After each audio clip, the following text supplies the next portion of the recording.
Welcome to my channel. ரொம்ப நாள் கழிச்சு லாங் வீடியோ போடுறேன்.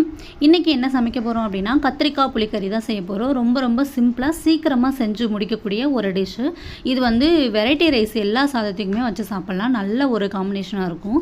எப்படி செய்யுதுன்னு பார்த்துருவோமா? இப்போ ஒரு கடாய் அடுப்பில் வச்சு நல்லா சூடுபடுத்திட்டு தேவையான அளவு எண்ணெய் சேர்த்துக்கோங்க. நான் நல்லெண்ணெய் சேர்த்துருக்கேன். எந்த எண்ணெய் சேர்க்குறதா இருந்தாலும் கொஞ்சம் அதிகமாகவே சேர்த்துக்கோங்க. அப்போ தான் புளிக்கறியோட டேஸ்ட் நல்லாயிருக்கும். எண்ணெய் நல்லா காஞ்சதுக்கப்புறமா கடுகு உளுந்து நல்லா போட்டு பொரிச்சிட்டு அதுக்கப்புறமா முக்கியமாக சீரகம் சேர்த்துக்கோங்க. சீரகம் ஸ்கிப் பண்ணாமல் சேர்த்துக்கோங்க. அது நல்லா வாசனை எடுத்து கொடுக்கும். சீரகம் நல்லா பொரிஞ்சதுக்கப்புறமா ஒரு கப் அளவு வெங்காயத்தை இது போல் கட் பண்ணி சேர்த்துக்கோங்க.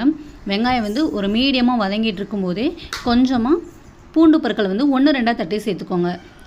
பேஸ்ட்டு போல் அரைக்க வேண்டாம். இது மாதிரி 1-2 தட்டி போட்டாலே போதும் தான். அதை சேர்த்ததுக்கப்புறமா கொஞ்சமாக கருவேப்பிலை சேர்த்து நல்லா வதங்கினதுக்கப்புறமா 4 தக்காளியை இது போல் அரைச்சி பேஸ்ட்டாக சேர்த்துக்கோங்க. அப்படி நீங்கள் பேஸ்ட்டாக சேர்க்கல அப்படின்னா குட்டி குட்டியாக கூட நல்லா அறுத்துட்டு கூட சேர்த்துக்கலாம். அது நல்லா வதங்கி வந்ததுக்கப்புறம் நல்ல ஒரு மசிச்சு வந்த மாதிரி ஆயிரும்.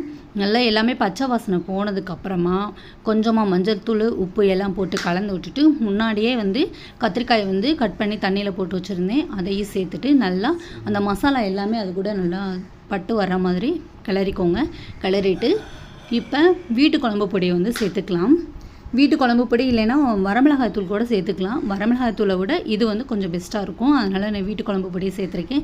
2 ஸ்பூன் அளவு சேர்த்துட்டு நல்லா ஒரு சிம்மில் வச்சு நல்லா கிளறி கொடுத்துட்டு இப்போ ஃபைனலாக புளித்தண்ணி நம்ம முன்னாடியே ஊற வச்சுருந்தோம் இல்லையா, அதை கரைச்சிட்டு சேர்த்துக்கலாம். மண்டியை எடுத்துகிட்டு அந்த தண்ணியை மட்டும் சேர்த்துட்டு கிளறி விட்டு இப்போ அடுப்பை ஹை ஃப்ளேமில் வச்சு மூடி போட்டு ஒரு 10 நிமிஷம் வேக விடுங்க. புளிக்கறி ரெடி ஆயிரும். லாஸ்ட்டாக எண்ணெய் பிரிஞ்சு வர்றதுக்காக அடுப்பில் சிம்மில் வச்சுட்டிங்க அப்படின்னா எண்ணெய் பிரிஞ்சு வந்துடும். நல்லா சூப்பராக கத்திரிக்காய் புளிக்கறி ரெடி ஆயிடுச்சு.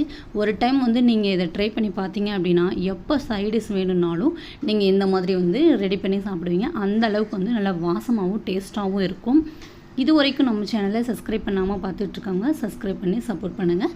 நன்றி. மீண்டும் அடுத்த ஒரு பதிவில் உங்களை சந்திக்கிறேன்.